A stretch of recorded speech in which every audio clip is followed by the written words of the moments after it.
Bismillah, Assalamualaikum, Sugeng Rawuh di YouTube channel Fakta Sejarah dalam kisah terbaru, kisah dari Mas Afrian 015. Gugurnya jiwa yang tersangkut, tumbel kasepenan. Sebelum saya membacakannya, saya berdoa supaya dalam membacakannya diberikan kelancaran. Amin. Dan tentunya saya juga mendoakan teman-teman dimanapun berada agar selalu dalam keadaan sehat walafiat. Amin, amin ya robbal alamin. Mari kita masuk ke ceritanya. Bismillah.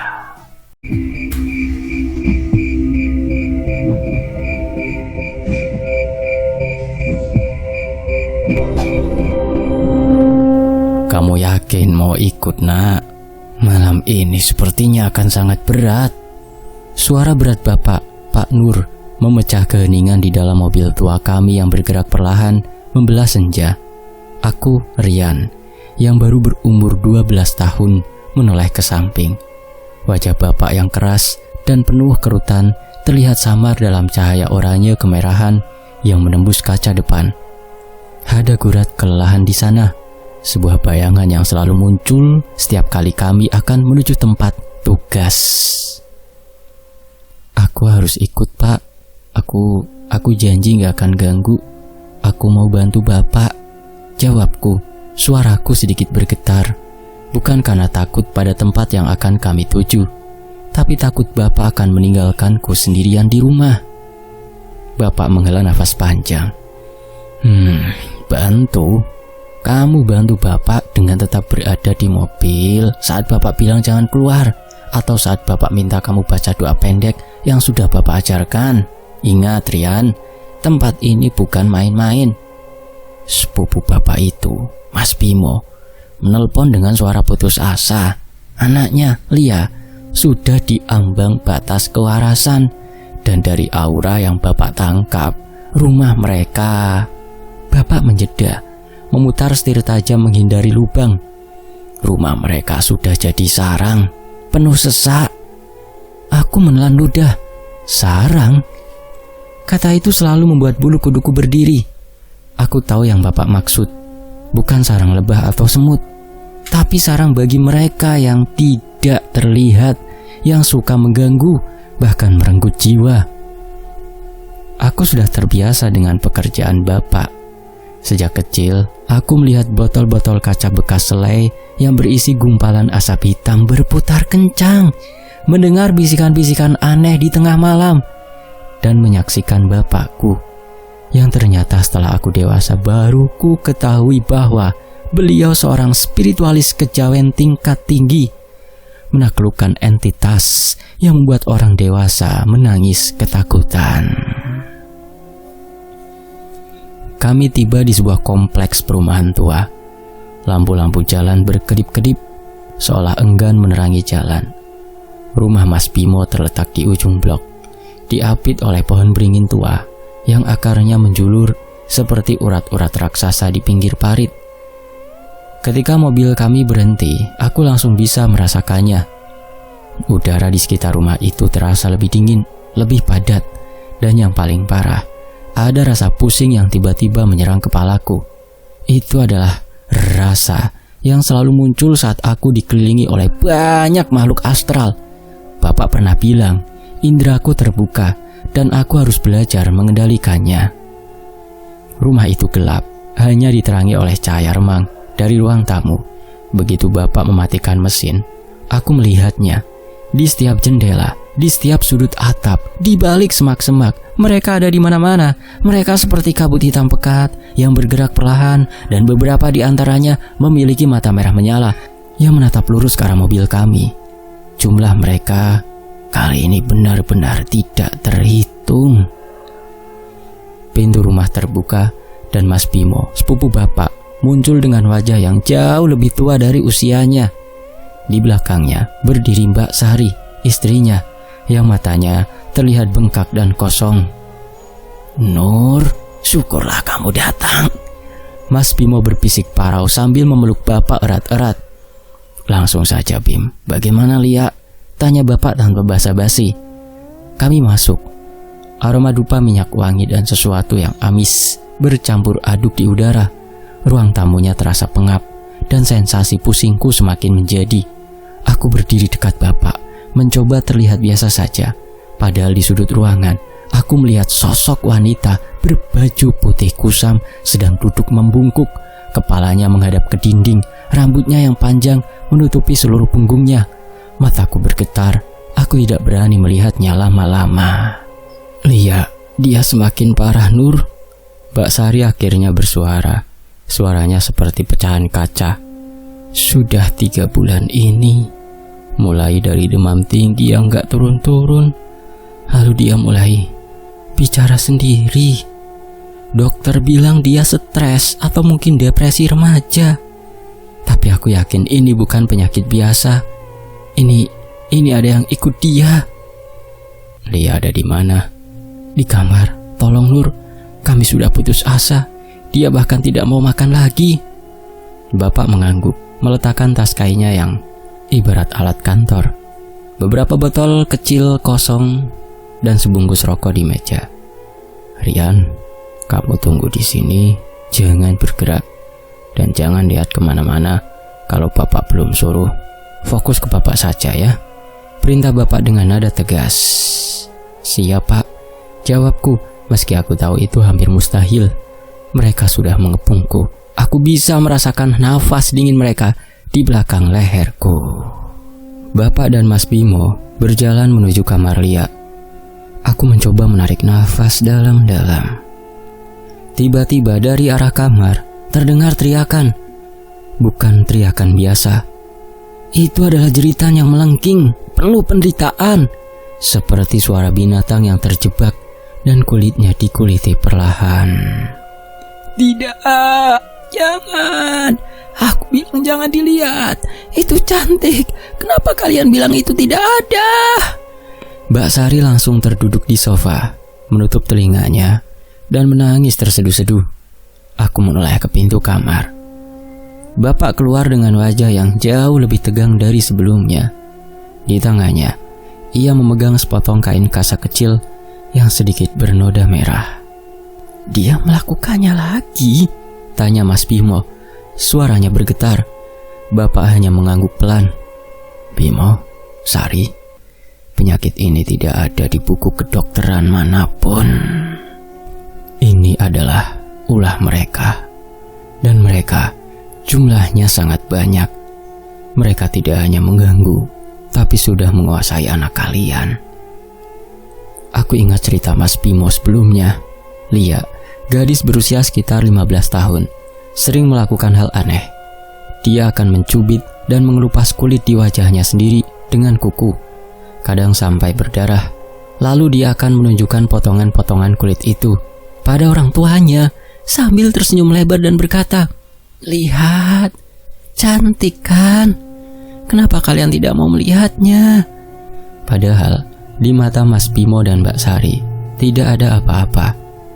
Wajah Lia bersih, kecuali bekas cubitan yang memerah. Apa yang dilihat Lia dan apa yang Lia tunjukkan hanya bisa dilihat oleh dirinya dan mungkin oleh orang sepertiku. Aku memejamkan mata. Aku tidak ingin melihat, tapi sebuah dorongan tak tertahankan membuatku membuka mata lagi. Dan kali ini mataku tertuju pada koridor gelap menuju dapur. Di sana, aku melihatnya dengan sangat jelas. Sesosok anak kecil, mungkin sebaya denganku, sedang berdiri. Pakaiannya lusuh, wajahnya tertutup lumpur dan rambut basah. Di tangannya ia memegang sesuatu yang tampak seperti gumbalan kecil berwarna merah muda pucat. Ia tersenyum padaku, senyum yang sangat lebar hingga pipinya terlihat mengerikan. "Mau lihat? Aku yang kasih ke Lia, dia suka." Suara itu, suara anak-anak yang dingin dan berbisik, langsung masuk ke dalam kepalaku. Aku membuang pandangan, menggenggam erat ujung kemeja bapak. Bapak berbalik. Dia merasakan getaran ketakutanku. "Rian, kenapa?" Di dapur, Pak. Anak kecil. Dia bawa sesuatu." Aku berbisik, hampir tidak bersuara. Bapak menoleh ke arah dapur, matanya menyipit. Aku tahu Bapak bisa melihat mereka, tapi tidak sejelas aku. Bapak hanya melihat mereka sebagai bayangan atau aura yang sangat kuat. Mereka menggodamu, jangan hiraukan. Mereka ingin kamu takut. Ambil botol yang paling besar di tas Bapak. Aku segera mengambil botol selai ukuran besar dari tas Bapak. Botol itu kosong, tapi aku tahu sebentar lagi akan terisi. Bapak maju selangkah, menghadap ke arah koridor yang gelap. Ia mulai menggumamkan mantra kejawen kuno dengan suara rendah dan bergetar. Tangannya bergerak, membentuk gerakan-gerakan aneh di udara. Udara di ruangan itu terasa semakin berat. Lampu yang remang-remang di ruang tamu tiba-tiba mati. Kegelapan total menyelimuti kami, diselingi oleh cahaya rembulan yang sedikit menembus jendela. Ketika lampu padam, suara-suara lain mulai terdengar. Desisan tawa melengking dan suara gesekan kuku di lantai. Aku tahu, yang di dapur tadi sudah memanggil bala bantuan.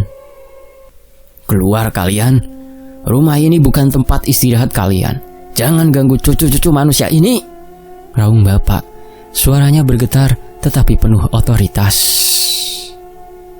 Tiba-tiba dari kegelapan muncul puluhan, mungkin ratusan pasang mata merah menyala.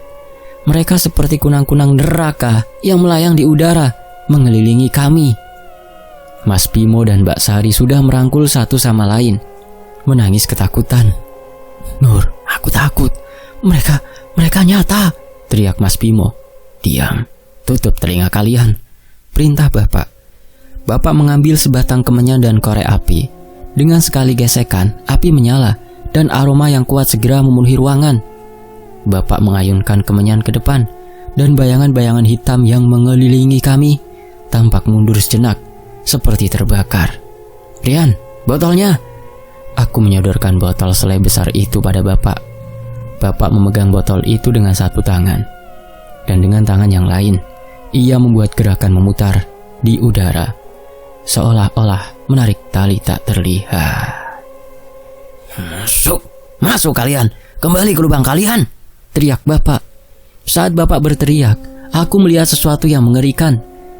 Bayangan-bayangan hitam yang tadi mengelilingi kami mulai tertarik bergerak cepat. Seperti asap yang tersedot ke dalam cerobong asap. Mereka bergerak menuju botol di tangan Bapak. Bau busuk yang sangat menyengat memenuhi ruangan, seperti daging yang membusuk dicampur lumpur. Suara desisan dan jeritan pelan terdengar dari dalam botol. Botol itu mulai bergetar kencang di tangan Bapak. Aku melihat sosok anak kecil di dapur tadi. Dia menatapku, matanya memerah, dan senyum mengerikannya menghilang, digantikan oleh ekspresi marah. Dia mencoba melawan tarikan Bapak, tetapi perlahan tubuhnya mulai memudar, dan bayangan hitam dari tubuhnya tersedot ke dalam botol. Proses itu memakan waktu yang terasa seperti keabadian. Keringat membanjiri wajah Bapak. Urat-urat di lehernya menonjol. Ketika botol itu berhenti bergetar, Bapak segera menutupnya dengan tutup logam, menguncinya dengan selai kain putih yang diikat mati. Bapak terhuyung ke belakang, kelelahan. Mas Bimo, ambilkan air. Lampu tiba-tiba menyala kembali. Ruangan itu terlihat lebih terang, meskipun masih pengap. Mas Bimo bergegas mengambil air. Aku menatap botol di tangan Bapak. Di dalamnya, tidak ada lagi asap hitam yang berputar.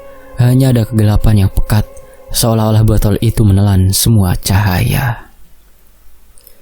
Itu baru sebagian kecil, Rian, kata Bapak. Nafasnya tersengal-sengal menatapku. Yang paling kuat masih ada di dalam kamar, menguasai Lia. Dia yang jadi ratu di sarang ini. Ratu? Tanyaku. Dia yang memimpin. Dia yang menyuruh Lia menyakiti dirinya sendiri.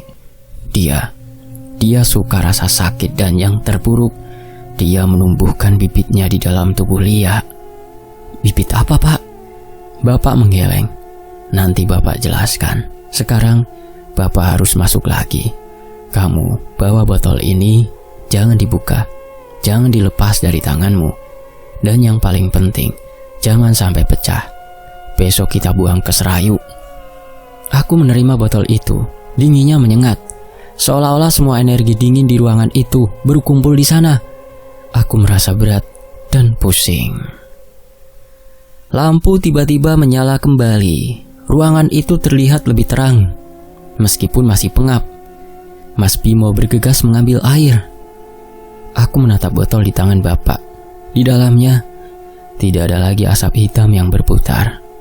Hanya ada kegelapan yang pekat. Seolah-olah botol itu menelan semua cahaya. Dan semua energi dingin di ruangan itu berkumpul di sana. Aku merasa mual dan berat. Kau bukan siapa-siapa di sini. Ini adalah rumah manusia. Keluarlah dari tubuh anak itu, balas Bapak. Suaranya juga menggelegar, beradu dengan suara entitas di dalam. Tiba-tiba lampu-lampu di ruang tamu mulai berkedip-kedip kencang. Dan akhirnya meledak dengan bunyi prak. Kami kembali dalam kegelapan. Di saat yang sama, pintu kamar Lia berderit terbuka sedikit. Dari celah sempit itu, aku melihat Lia berdiri di ambang pintu, matanya merah padam, dan senyum yang terukir di wajahnya sangat mengerikan. Namun, bukan itu yang membuatku nyaris pingsan. Di pipi kanan Lia, ada lubang kecil yang menganga, tempat dia mencubit dan mengelupas kulitnya sendiri. Dan di dalam lubang itu, aku melihat sesuatu yang kecil, seperti mata serangga yang gelap dan mengkilat, bergerak-gerak pelan. Dia berjalan keluar, gerakannya kaku, seperti boneka yang digerakkan tali. Bapak ada di belakangnya, memegang sebilah keris kecil. Wajahnya penuh kekhawatiran. "Lia, nak, jangan!" teriak Mbak Sari. Lia tidak peduli. Dia berjalan lurus ke arahku. Matanya tertuju pada botol di tanganku. "Berikan padaku. Teman-temanku ada di sana. Mereka menungguku." Suara Lia terdengar pelan berbisik, tetapi tidak seperti suara Lia lebih berat dan dingin. Aku mundur selangkah, melindungi botol itu di belakang punggungku. "Jangan sentuh dia, Rian!" teriak Bapak. Lia tiba-tiba berlari kencang. Aku terhuyung ke belakang karena terkejut. Tangan dingin Lia mencengkeram lenganku. Kuku-kuku jarinya yang panjang dan tajam menusuk kulitku. "Kau tidak akan bisa pergi. Kami akan bersenang-senang di sini," bisik Lia. Matanya membesar, dan air mata bercampur darah mengalir di pipinya. Aku panik. Aku memejamkan mata, dan dalam kepalaku, aku mengulang mantra pendek yang diajarkan Bapak. Mantra untuk menguatkan pertahanan diri. Yang wisesa paring ono pitulungan. Yang wisesa paring ono pitulungan. Saat aku mengulanginya, cengkraman Lia melonggar. Dia menjerit, bukan jeritan keras, tapi jeritan kesakitan yang tertahan. Bapak segera maju. Dengan gerakan cepat, Bapak menyentuh dahi Lia dengan ujung kerisnya. Lia ambruk di lantai, tubuhnya kejang-kejang. Dari mulutnya keluar asap hitam pekat yang berbau busuk. Asap itu berputar-putar di udara, membentuk siluet wanita tua dengan rambut gimbal. "Aku akan kembali. Aku akan membawa anak ini. Dia adalah jembatanku," raungnya. Bapak tidak menunggu. Ia mengeluarkan botol lain, botol minyak wangi yang sudah dibacakan mantra. Ia membuka tutupnya dan melemparkannya ke arah asap itu. Begitu asap hitam menyentuh minyak wangi, asap itu menjerit kesakitan dan segera menyusut, tersedot ke dalam botol kecil itu dengan kecepatan luar biasa. Bapak segera menutupnya dan mengikatnya dengan benang hitam tebal. Lia tergeletak lemas di lantai. Mbak Sari segera menghampirinya, memeluknya dan menangis lega. "Sudah selesai, Nur? Apakah sudah pada pergi?" tanya Mas Bimo, suaranya penuh harap. Bapak menggeleng pelan, wajahnya tampak suram. "Belum. Yang tadi itu adalah ratu mereka. Tapi dia sudah menanamkan bibit di dalam Lia. Makhluk itu akan tumbuh. Kita harus segera menghancurkannya. Ini adalah bagian tersulit." Bapak berjongkok di samping Lia, memegang dahinya. Ia kembali menggumamkan mantra yang lebih panjang, lebih pelan. Tiba-tiba, Lia membuka matanya lagi. Bukan Lia yang tadi. Kali ini matanya kosong, tetapi tidak ada kemarahan, hanya kekosongan yang dalam. "Bapak, di sini sakit," bisik Lia pelan, menunjuk ke pipi kanannya. Bapak menghela nafas. Ia menatap Mas Bimo dan Mbak Sari. Mas Bimo, saya akan membuang botol-botol ini ke Serayu malam ini juga. Ini adalah pengurungan tingkat tinggi. Tapi yang di dalam tubuh Lia harus aku keluarkan perlahan-lahan. Kalau aku tarik sekaligus, dia bisa mati. Dia sudah jadi bagian dari Lia. Aku menggigil, membayangkan ada sesuatu yang tumbuh, hidup di bawah kulit wajah Lia, membuat perutku semakin mual. Rian, ikut Bapak. Kita harus buang ini sekarang juga. Semakin lama kita menahan mereka di sini, semakin kuat mereka menarik diri mereka kembali, kata Bapak. Kami meninggalkan rumah itu. Di dalam mobil, aku masih memegang botol besar itu erat-erat. Aku menoleh ke belakang, ke arah rumah Mas Bimo. Meskipun ratunya sudah ditarik, aku masih bisa melihat bayangan-bayangan hitam yang samar-samar melayang-layang di sekitar pohon beringin. Mereka menunggu kembalinya ratu mereka. Perjalanan ke Sungai Serayu di tengah malam terasa mencekam. Jalanan sepi dan aku bisa mendengar suara gemerisik daun di samping jalan. Yang selalu Bapak bilang adalah mereka yang mengikuti kami. Sesampainya di pinggir sungai, Bapak membawaku turun. Udara di sini jauh lebih dingin. Sungai Serayu mengalir deras. Suaranya menderu seperti suara ribuan orang yang sedang berbisik. Bapak mengambil botol besar dan botol kecil dari tanganku. Rian, ini adalah kuburan mereka. Mereka akan terperangkap di sini. Energi air yang mengalir akan membuat mereka terkurung selamanya. Tapi kita harus melakukannya dengan benar. Bapak berdiri di tepi sungai. Ia mulai membaca mantra pelepasan dan penguncian dengan suara yang sangat kuat, menandingi deru air. Aku berdiri di belakang Bapak, memejamkan mata, membaca doa pertahanan diriku sendiri. Saat Bapak selesai, ia mengangkat kedua botol itu tinggi-tinggi. Kembali ke asalmu, terkurung di tempatmu, jangan ganggu anak manusia lagi, teriak Bapak, lalu melemparkan kedua botol itu ke tengah sungai. Plung plung. Dua suara itu ditelan oleh deru air. Botol-botol itu menghilang. Tiba-tiba, permukaan air di tempat sekitar botol itu tenggelam, mulai bergejolak.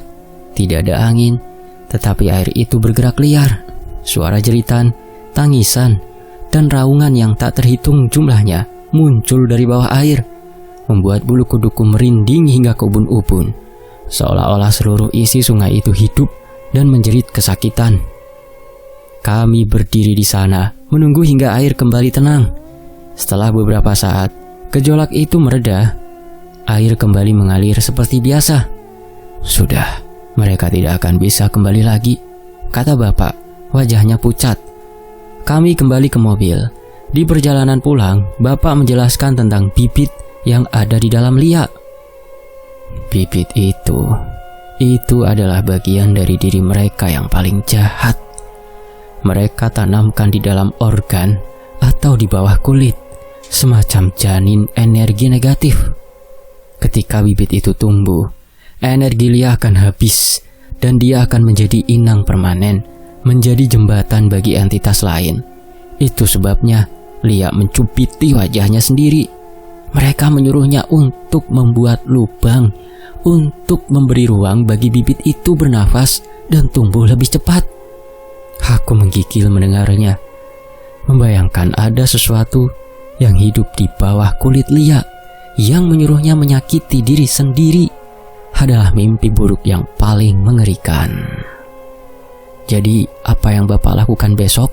Tanyaku. Bapak akan mengeluarkannya pelan-pelan dengan ritual pembersihan yang sangat ketat. Kita akan kembali ke sana besok sore, Rian.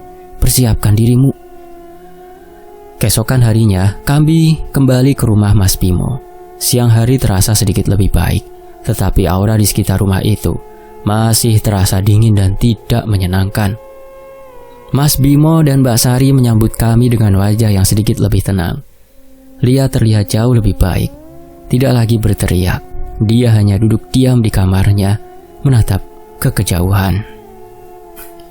Bapak memulai ritual. Dia meminta kamar Lia dibersihkan total, dicat ulang, dan semua barang lama dibuang. Ritual pengeluaran bibit dimulai malam hari. Setelah maghrib, kami melakukannya di ruang tamu karena kamar Lia sudah terlalu banyak menyimpan energi negatif. Lia berbaring di atas tikar pandan. Kepalanya dialasi bantal. Bapak duduk bersila di sampingnya, memejamkan mata, memegang sebuah mangkuk kecil berisi air kembang 7 rupa dan sebuah kris kecil. Mas Bimo dan Mbak Sari duduk di seberang Lia, menahan tangis. Aku berdiri di sudut, bersiap jika Bapak memerlukan bantuanku. Bapak mulai melantunkan mantra, suaranya rendah dan monoton, tetapi nadanya bergetar dengan kekuatan yang tersembunyi. Saat Bapak melantunkan mantra, wajah Lia mulai berkerut. Dia tampak kesakitan, tetapi tidak menjerit. Dia hanya menggenggam ujung tikar dengan erat. Aku menatap wajah Lia. Mata kananku, entah kenapa, selalu bisa melihat yang tak terlihat lebih jelas. Dan kali ini, di bawah kulit pipi kanan Lia, aku melihatnya dengan jelas. Benda itu bergerak. Itu seperti gumpalan kecil berwarna abu-abu kehijauan, dengan serat-serat halus yang menjalar, seperti akar tanaman yang jelek. Benda itu bergerak-gerak di bawah kulit Lia, berusaha mencari jalan keluar atau mungkin berusaha untuk masuk lebih dalam.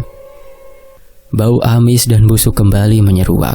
Bau itu berasal dari wajah Lia, dari lubang kecil yang dia buat dengan kukunya. "Keluarlah, kau bukan bagian dari tubuh ini," teriak Bapak. Bapak mengambil air kembang di mangkuk dan memercikkannya ke wajah Lia. Saat air kembang menyentuh pipi Lia, dia menjerit keras.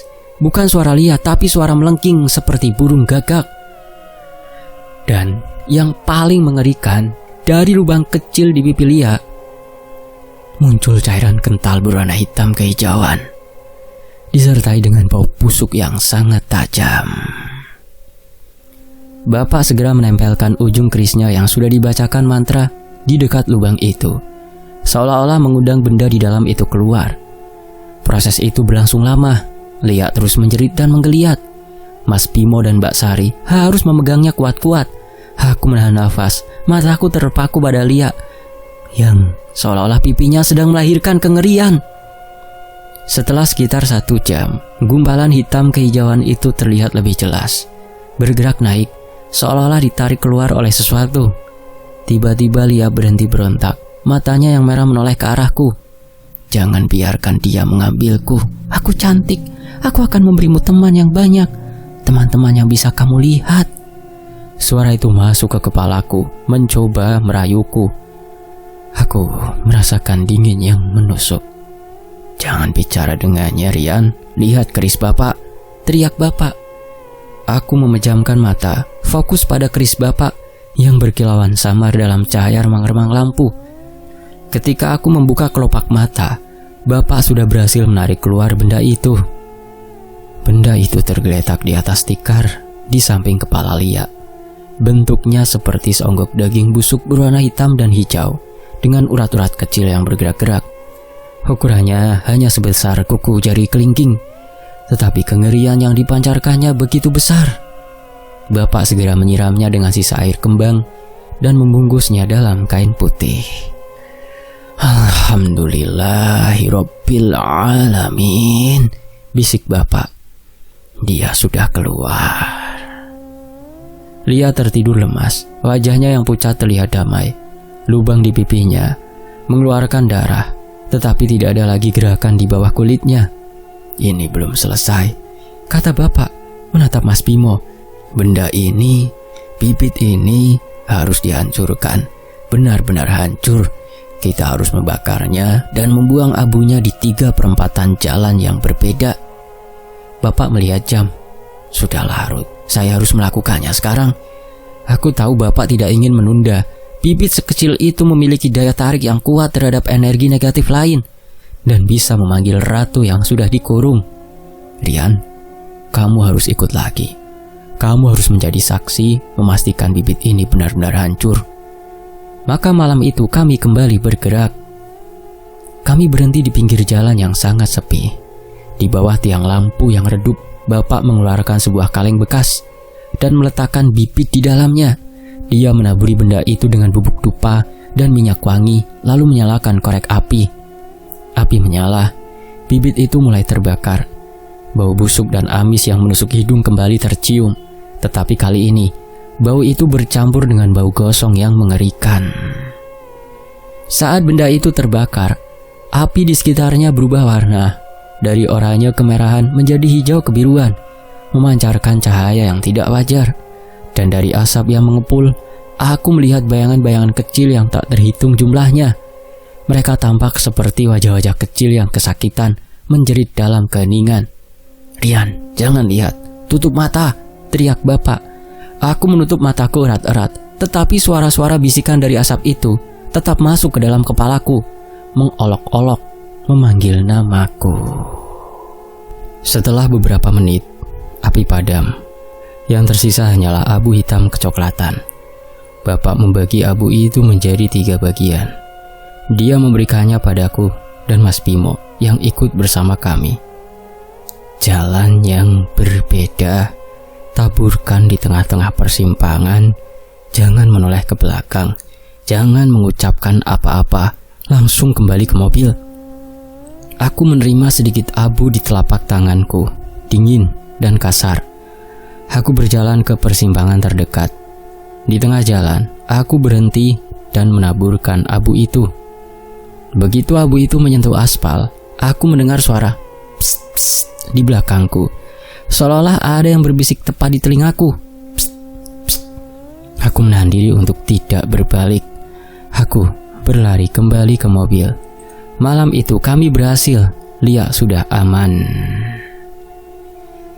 3 hari kemudian, Lia sudah bisa tersenyum lagi. Luka di pipinya mulai mengering. Mas Bimo dan Mbak Sari mengucapkan terima kasih tak terhingga pada Bapak. Kami kembali ke rumah. Bapak terlihat sangat lelah, tetapi puas. "Rian, kamu sudah hebat. Kamu bisa menahan diri untuk tidak berbicara dengan mereka. Itu adalah langkah besar," kata Bapak. Aku merasa lega. Semua sudah berakhir. Tetapi aku salah. 1 minggu setelah kami pulang, Bapak mendapat telepon dari Mas Bimo. Suara Mas Bimo di telepon terdengar panik dan putus asa. "Nur, Lila Nur, dia berulah lagi. Bukan mencubit wajahnya, tapi dia mengelupas kulit di lengannya dan dia tertawa saat melakukannya." Aku dan Bapak segera kembali ke rumah Mas Bimo. Kami tiba di rumah yang kembali terasa dingin. Kali ini Bapak tidak terkejut. Mereka kembali. Mereka selalu kembali, kata Bapak sambil turun dari mobil. Bibit yang kita hancurkan itu hanya sebagian kecil. Selama rumah ini tidak dibersihkan total, atau aura mereka tidak dinetralkan, mereka akan terus mengganggu.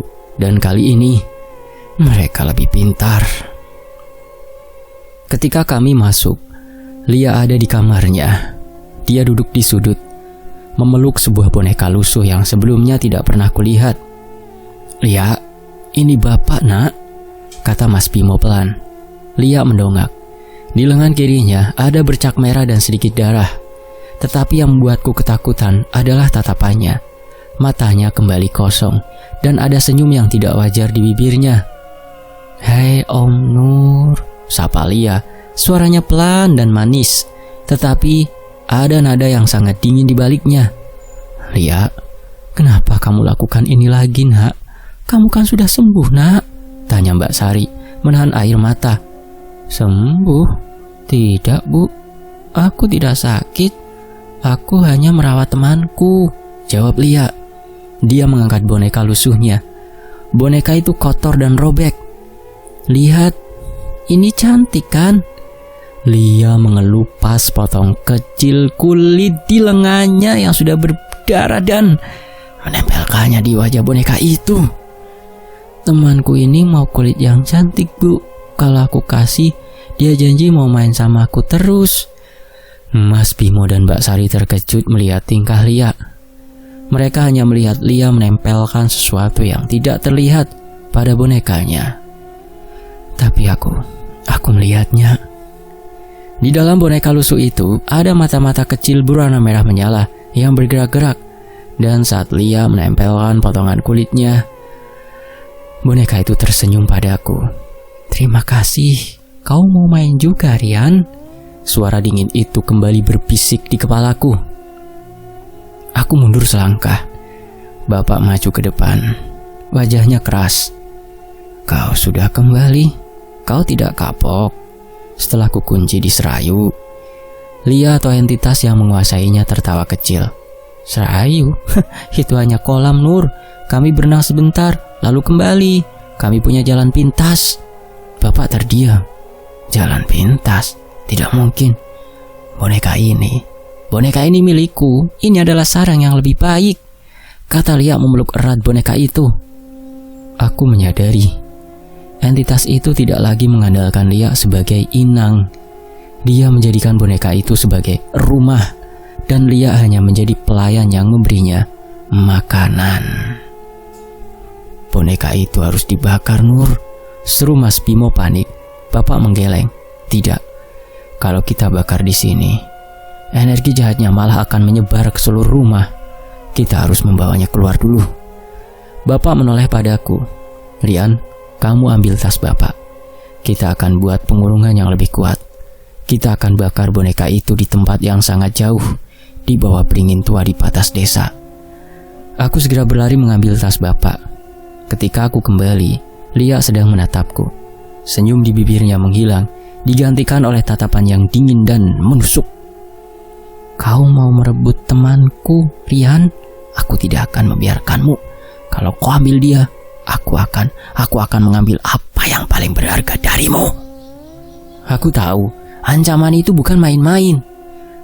Bapak mengeluarkan sebuah kotak kayu kecil yang diikat dengan tali ijuk. Dia berjalan ke arah Lia. "Lia, berikan itu pada Paman. Paman janji, setelah ini kamu akan benar-benar sembuh. Berikan boneka itu, Nak." Lia menggeleng keras. "Tidak mau, dia teman Lia. Kalau Om Nur sentuh dia akan nangis."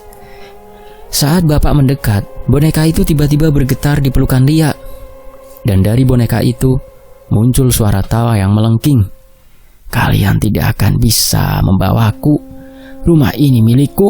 Anak ini milikku." Boneka itu tiba-tiba melompat dari pelukan Lia, terbang di udara, dan menghantam dinding dengan keras. Mas Bimo dan Mbak Sari menjerit ketakutan.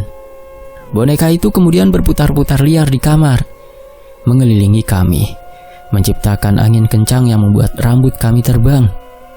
Bapak tidak panik. Dia membuka kotak kayu kecil itu. Di dalamnya ada sebuah cincin aki berwarna merah darah yang diselubungi kain putih. Bapak mengambil cincin itu dan meludahinya. Dia mulai menggumamkan mantra dengan cepat. "Rian, botol air di tas Bapak. Siram dia saat dia mendekat." Boneka itu terbang ke arah Bapak, dan saat itulah aku menyiramkan air dari botol ke arah boneka itu. Shhh.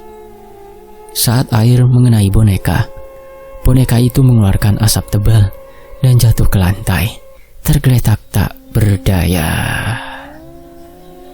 Bapak segera menindih boneka itu dengan kakinya dan meletakkan cincin aki merah di atas boneka. Asap hitam tipis keluar dari boneka, tetapi tidak bisa lari. Itu adalah asap dari entitas yang terperangkap. Lia menjerit histeris. "Tidak, jangan, kembalikan dia." Dia maju dan mencoba mendorong Bapak. Bapak menahan Lia dengan satu tangan. "Bimo, pegang anakmu. Kita harus segera keluar dari sini." Dengan Mas Bimo dan Mbak Sari memegangi Lia yang meronta, Bapak mengambil boneka yang sudah tertutup cincin aki, memasukkannya ke dalam kotak kayu dan mengikatnya erat dengan tali ijuk. Kami bergegas keluar. Di luar, suasana terasa sangat dingin. Aku menoleh ke pohon beringin tua. Di sana, bayangan hitam yang sangat besar dan menyeramkan menatap kami, seolah-olah mengutuk setiap langkah kami. Perjalanan malam itu terasa lebih mencekam dari sebelumnya. Kami menuju tempat yang Bapak sebut batas desa. Sebuah area terpencil di bawah pohon beringin raksasa yang kabarnya sudah berusia ratusan tahun. Sesampainya di sana, kami turun. Malam itu tidak ada bulan, gelap gulita, dan hanya diterangi oleh lampu mobil kami yang redup. Bapak membuka kotak kayu itu. Di dalamnya, boneka itu masih ada, tetapi sudah terlihat kosong dan mengeluarkan bau busuk. Cincin aki merah itu menempel erat di tubuh boneka. Bapak membuat sebuah lingkaran api unggun kecil. Dia memasukkan boneka itu ke dalam api unggun. Api mulai menyala, dan kali ini kengeriannya berlipat ganda. Dari api itu muncul suara jeritan yang sangat keras, seperti ribuan wanita yang meratap. Asap hitam tebal mengepul, dan di tengah asap itu aku melihat dengan jelas wajah Lia menangis, memohon agar kami menghentikan pembakaran. Rian, jangan. Aku mengambil apa yang paling kau sayangi. Aku tersentak. Aku merasakan sakit yang tiba-tiba di dadaku. Itu bukan sakit fisik, itu adalah rasa kehilangan yang sangat dalam. Bapak berbalik padaku, matanya khawatir. Rian, jangan hiraukan. Dia berbohong, dia berdusta. Aku menatap Bapak. Apa yang dia ambil, Pak? Bapak menggeleng. Kembali fokus ke api, Rian. Dia mengeluarkan kerisnya dan menusukkannya ke dalam api ke arah boneka itu. Ketika keris Bapak menusuk boneka, jeritan dari api itu semakin keras, dan tiba-tiba sebuah suara ledakan kecil terdengar. Api itu meredup dan asap tebal yang berbau busuk menghilang ke udara. Semua kembali tenang. Bapak mengeluarkan kerisnya dan melihat ke dalam api. Boneka itu sudah menjadi abu. Sudah selesai. Semua sudah berakhir. Entitas itu sudah hancur. Boneka itu adalah jembatannya. Sekarang dia tidak bisa kembali lagi. Kami kembali ke mobil. Aku masih merasakan sakit di dadaku. Sampai di rumah, Mbak Sari menelpon. Lia sudah tertidur pulas. Bapak menoleh padaku setelah api unggun yang melahap boneka itu padam. Wajahnya kelelahan, tetapi matanya memancarkan ketegasan yang sama sekali tidak hilang. Rian, kita sudah menyelesaikan tugas yang paling berbahaya. Entitas yang kuat itu, ratu mereka dan bibitnya sudah musnah. Tetapi ini belum selesai, kata Bapak sambil mengumpulkan sisa abu boneka untuk dibuang di 3 perempatan jalan berbeda. Kenapa belum, Pak? Tanyaku masih merasakan nyeri dan kekosongan setelah ancaman terakhir entitas di dalam api. Rumah Mas Bimo sudah lama menjadi sarang. Aura negatifnya terlalu pekat. Kita sudah mengusir dan memusnahkan penghuninya. Tetapi kita belum membersihkan dan memurnikan rumahnya. Itu seperti membersihkan lumpur, tapi tidak menyiram dengan air suci. Malam ini juga kita akan melakukan pembersihan total, ujar Bapak. Kami kembali ke rumah Mas Bimo. Kali ini kami tiba dalam keheningan yang berbeda. Keheningan yang tidak lagi dipenuhi oleh bisikan jahat, tetapi oleh kekosongan yang suram. Lia masih terbaring lemas di kamar, dijaga Mas Bimo dan Mbak Sari. Bapak meminta aku untuk mengambil perannya. Rian, kamu berdiri di tengah ruang tamu. Rasakan energi rumah ini, nak. Kamu adalah indera kita. Aku berdiri di titik pusat ruang tamu yang terasa dingin. Aku menutup mata, dan yang kulihat adalah bayangan kehitaman yang tipis seperti debu menempel di setiap dinding, lantai, dan langit-langit. Ini adalah sisa-sisa jejak yang ditinggalkan oleh makhluk-makhluk astral yang pernah bersemayam di sini. Bapak mengambil mangkuk besar berisi air kembang 7 rupa, membakar dupa khusus, dan meletakkan kerisnya di atas kain putih di sudut ruangan. Dia duduk bersila di tengah ruangan, matanya terpejam. Rian, kita akan memanggil energi suci. Kamu harus fokus pada mantra yang Bapak ucapkan. Jangan pernah biarkan fokusmu goyah, bisik Bapak. Bapak mulai melantunkan mantra pembersihan dan pemurnian dengan suara yang dalam dan bergetar. Ini bukan mantra pengusiran yang penuh amarah, melainkan mantra permohonan yang penuh kerendahan hati. Wilayeng sekaring jaga pangejawan tahe Gusti, kawula nyuwun pangapura lan pitulungan tumrap papan ingkang sampun karsian. Sedaya daya suci, daya luhur, daya Kanjeng Gusti mlebu ngresikono lan ngiyatono omah iki. saat Bapak mengucapkan kata-kata itu, yang katanya kurang lebih seperti ini. Wahai keagungan bunga semesta, manifestasi Tuhan, hamba memohon maaf dan pertolongan untuk tempat yang telah dibersihkan ini. Semua energi suci, energi luhur, energi yang mulia Tuhan, masuklah, bersihkan dan kuatkan rumah ini. Aku merasakan getaran yang sangat kuat di udara, getaran yang tidak berasal dari dunia fisik. Aku memejamkan mata lebih erat, dan saat itulah aku melihatnya. Dunia astral beraksi. Di sekeliling Bapak dan aku, tiba-tiba muncul sosok-sosok yang bersinar terang, seperti cahaya yang menusuk kegelapan. Mereka tidak mengucapkan sepatah kata pun di dunia nyata, tetapi suaranya bergema dahsyat di dalam telinga batinku.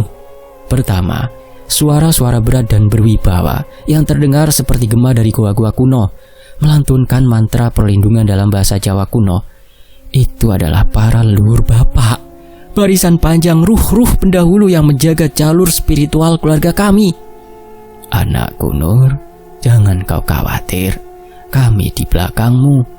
Kami kirimkan daya pemaafan dan daya penguat. Suara-suara mereka seperti gemuruh. Kemudian muncul sosok-sosok berjubah putih dengan aura ketenangan yang luar biasa. Mereka adalah para wali dan kiai dari berbagai zaman, melayang di atas, melantunkan ayat-ayat suci dan doa-doa pemurnian yang membuat seluruh debu hitam di dinding rumah tampak menguap. Rumah ini kami berkahi, jiwa ini kami lindungi. Kegelapan tidak akan berani menyentuh cahayanya, cahaya Tuhan. Aku bahkan mendengar suara-suara dari kejauhan, dari dimensi yang lebih tinggi, yang hanya bisa digambarkan sebagai lantunan agung. Itu adalah suara-suara entitas suci yang lebih tua dan lebih besar, mendoakan pemurnian. Mereka semua, leluhur, wali, kiai, dan entitas agung, membentuk pagar gaib yang luar biasa, mengubah rumah Mas Bimo menjadi benteng spiritual yang tak tertembus. Aku, Rian, berdiri di tengah pusaran energi itu, merasakan betapa kecilnya aku, tetapi juga betapa besar dukungan yang kami dapatkan. Suara-suara itu hanya terdengar di dimensi astral, tetapi getarannya begitu nyata, membuatku hampir menangis. Setelah Bapak selesai, dia membuka mata. Wajahnya kini terlihat lebih damai, meski kelelahan. Sudah selesai, Rian, bisik Bapak. Rumah ini sudah bersih, kita sudah bayar hutang pada alam. Mas Bimo dan Mbak Sari datang. Mereka tidak tahu apa yang terjadi di dunia lain, tetapi mereka merasakan udara yang lebih sejuk dan nyaman. Mereka memeluk Bapak, mengucapkan terima kasih tak terhingga. Kami kembali ke rumah. Bapak beristirahat. Aku merasa lega, yakin bahwa Lia sekarang aman dan rumah itu tidak akan diganggu lagi. Beberapa hari berlalu, Mas Bimo mengirim kabar gembira. Lia sudah bisa berjalan, bahkan makan bubur. Luka di pipi dan lengannya mulai sembuh. Akan tetapi, kabar gembira itu tidak bertahan lama. Pada hari kelima setelah pembersihan total, Mas Bimo menelpon lagi. Suaranya kembali dipenuhi ketakutan. Nur, lihat, dia kembali. Dia semakin lemah, wajahnya semakin pucat. Dia bilang dia kedinginan, kata Mas Bimo terisak. Bapak dan aku segera datang. Kami menemukan Lia terbaring di kamarnya. Dia tidak lagi berteriak. Dia tidak lagi mencubit. Dia hanya berbaring. Tetapi nafasnya sangat pendek dan cepat.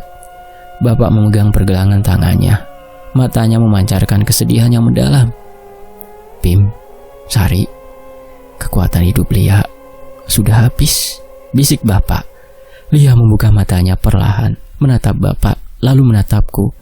Senyum tipis yang bukan senyum yang mengerikan muncul di bibirnya. Senyum perpisahan. Om Nur, Rian, panggilnya. Suaranya sangat lirih. Iya nak, ada apa? Bapak mendekat. Dia datang menjemputku. Dia bilang, aku sudah terlalu lama bermain di sini. Tubuh ini sudah rusak. dia yang merusaknya, bisik Lia menunjuk ke dadanya. Mbak Sari menangis. Siapa nak? Siapa yang merusakmu? Temanku, dia bukan monster bu. Dia teman yang kesepian. Sejak kecil dia selalu bermain denganku. Dia bilang, dia sangat senang saat aku jadi inangnya. Dia bisa melihat dunia, dan dia menyuruhku memberi dia hadiah dengan kulitku, kata Lia. Matanya kini terfokus pada sesuatu yang tidak terlihat di sudut ruangan. Dia tidak jahat. Dia hanya ingin aku menjadi miliknya selamanya. Dia tidak mau aku sembuh. Kalian sudah mengusirnya, tetapi dia mengambil semua kekuatan dari ragaku sebelum dia pergi. Lia menarik nafas. Nafas yang terdengar seperti gesekan pasir. Aku mengerti. Iya, makhluk itu, ratu dari sarang itu, bukan hanya entitas jahat, tetapi teman Australia yang sangat posesif dan egois. Sejak awal, kehadirannya di rumah Mas Bimo bukan hanya untuk mengganggu, tetapi untuk menjebak Lia. Dia telah merusak Lia secara permanen. Pencabutan bibit dan pemusnahan boneka itu memang mengakhiri kekuasaan makhluk tersebut. Tetapi kerusakannya sudah final. Lia sudah terlalu lama menjadi inang. Raga duniawinya sudah terkikis hingga batas akhir, walaupun ratu itu sudah hilang. Lia menoleh ke arahku, seolah-olah dia bisa melihat semua yang kulihat. Terima kasih Rian. Sekarang aku bisa istirahat. Aku sudah tidak akan merasa sakit lagi, bisik Lia. Lalu matanya terpejam, nafasnya berhenti. Keheningan melanda kamar itu, keheningan yang jauh lebih menyakitkan daripada jeritan apapun. Mas Bimo dan Mbak Sari meraung, memeluk tubuh putri mereka yang kini damai. Bapak berdiri, memejamkan mata, menggumamkan doa pelepasan jiwa.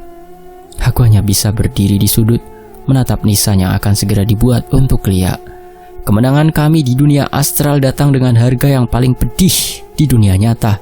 Kami berhasil, kami menang, tapi kami kehilangan Lia. Ketika kami meninggalkan rumah duka, Bapak menoleh padaku. Matanya menyeratkan kelelahan dan kebijaksanaan yang mendalam. Dunia ini, Rian, punya dua sisi. Sisi terang dan sisi gelap. Kita bisa memenangkan perang di sisi gelap, tapi kita tidak bisa memperbaiki semua kerusakan yang sudah dibuatnya di sisi terang. Lia sudah terlalu lama menjadi rumah bagi temannya yang kesepian itu. Aku menggenggam tangan Bapak. Rasa sakit karena kehilangan Lia terasa nyata. Tetapi aku juga tahu satu hal. Meskipun Lia pergi, perjalananku dan Bapak untuk membersihkan dunia dari kengerian ini harus terus berlanjut. Kami telah menyelamatkan diri kami, tetapi kami tidak akan pernah melupakan harga dari keberanian Lia. Selesai. Demikianlah sebuah kisah. Semoga bisa mengambil hikmah dari Mas Rian dan juga bapaknya. Terima kasih Mas Rian. Terima kasih teman-teman. Fakta Sejarah pamit undur diri. Sampai jumpa di kisah berikutnya. Kisah-kisah dari Mas Rian. Wassalamualaikum warahmatullahi wabarakatuh. Alhamdulillah. Tetapi fakta sejarah